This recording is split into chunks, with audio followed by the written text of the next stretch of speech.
Radhe Radhe everyone, हमारे channel में आप सभी का स्वागत है। फ्रेंड्स, दीपदान को महादान माना जाता है और मकर संक्रांति को स्नान और दान का दिन माना जाता है।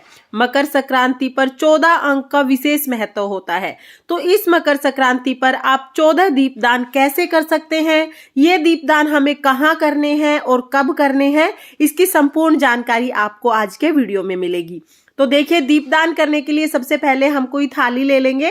आप कोई भी बड़ा पात्र ले सकते हैं जिसमें 14 इस तरह के मिट्टी के दिए आप रख लेंगे। देखिए, दिए हमें नए लेने हैं, आपको एक बार यूज किया हुआ दिया नहीं लेना है, बिल्कुल कोरे दिए होने चाहिए।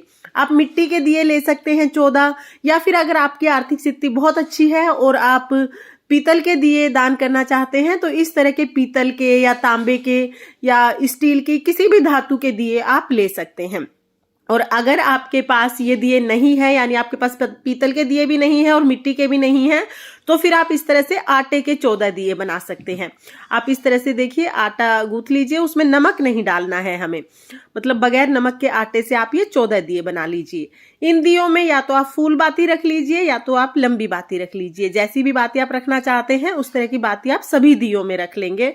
तो देखिए, इस तरह से सभी दियों में मैंने बाती रख ली है। इसके बाद इसमें हमें तेल डालना है। तो अगर आप तिल का तेल लेते हैं तो बहुत ही अच्छा है। तिल का तो दान बहुत विशेष माना जाता है मकर संक्रांति पर। इसके साथ ही आप सरसों का तेल भी ले सकते हैं या आप देसी घी भी ले सकते हैं। जैसी आपकी शक्ति हो उस हिसाब से आप इसमें तेल भर लें। उसके बाद देखिए, अगर आपने तिल का तेल भरा है फिर तो आपको तिल इसमें नहीं डालने हैं, लेकिन अगर आपने घी के दिए बनाए हैं या सरसों के तेल के दिए बनाए हैं तो आप उसमें थोड़े थोड़े तिल डाल लीजिए। तो देखिए, मैं यहाँ पर सफेद तिल डाल रही हूँ। आप सफेद तिल भी डाल सकते हैं और मकर संक्रांति पर काले तिल के दान का भी महत्व होता है, तो आप काले तिल भी डाल सकते हैं। जो भी तिल आपके पास अवेलेबल हो, आप ये जो दीपक बनाए हैं इनमें जरूर डाल लें। तो देखिए, सभी दीपकों में मैंने तेल डाल लिया है और मैंने यहाँ पर तिल डाल लिए हैं। इसके बाद हम सभी दीपक, जितने भी हमने दीपक बनाए हैं, सभी को तिलक कर देंगे। तो यहाँ पर मैं रोली से तिलक कर दूंगी।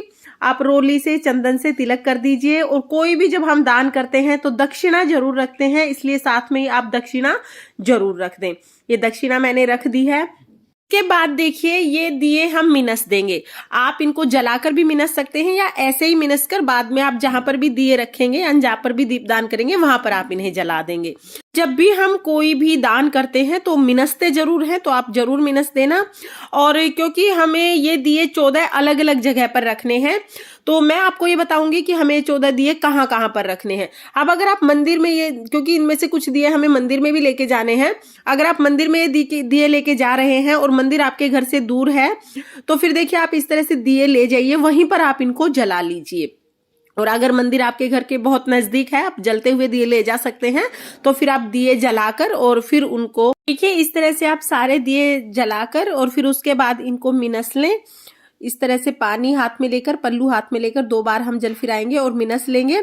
उसके बाद ये दिए आप जला दीजिए। और जब आप मंदिर जाएंगे तो जो दक्षिणा है या तो आप मंदिर में दे दें या तो आप गौशाला में जाएंगे तब गौशाला में दे दें।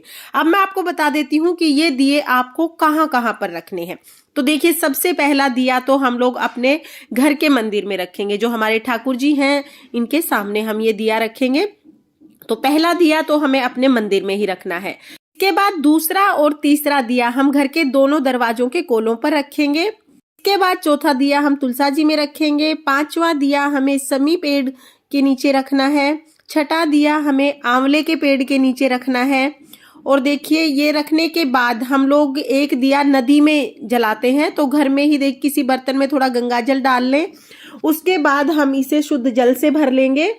इस तरह से एक छोटी सी नदी का रूप हम इसे दे देंगे। और ये कृत्रिम नदी हमने तैयार कर ली है अपना दीपदान करने के लिए। अगर आप नदी किनारे जा सकते हैं तो वहां पर आप एक दीपदान करके आए, और अगर नहीं जा सकते हैं तो घर पर ही आप इस तरह से नदी का दीपदान कर सकते हैं। उसके बाद हमें एक, ये 7वां दिया हमने जला दिया है। 8वां दिया जो हमें जलाना है वो दिया हमें पितरों के नाम का जलाना है। तो आप अपने घर में दक्षिण दिशा में स्वास्तिक का चिन्ह बना दें। पितरों का जो दीपदान करना है वो ध्यान रखना है कि दक्षिण दिशा में ही हमें करना है। तो आप स्वास्तिक बना लें, उसके ऊपर आप एक दीपदान पितरों के नाम से कर दें। हाथ जोड़कर अपने पितरों को प्रणाम करें। तो इस तरह से हमें 8वां दिया दान करना है। इसके बाद 9वां दिया हमें अपनी किचन में रखना है। 9वां दीपदान हमें अपनी रसोई में करना है। उसके बाद हमें 10वां दीपदान केले के पेड़ के नीचे करना है। अब हम चलते हैं मंदिर में, यानी कि हमें शिवालय में भी दीपदान करना है। तो शिव भगवान के मंदिर में आप दीपदान कर दें। 11वां दीपदान हम शिव भगवान के मंदिर में करेंगे। उसके बाद हम बड़ वृक्ष के नीचे, जिसे वट वृक्ष भी कहा जाता है, वट वृक्ष के नीचे एक दीपदान करेंगे।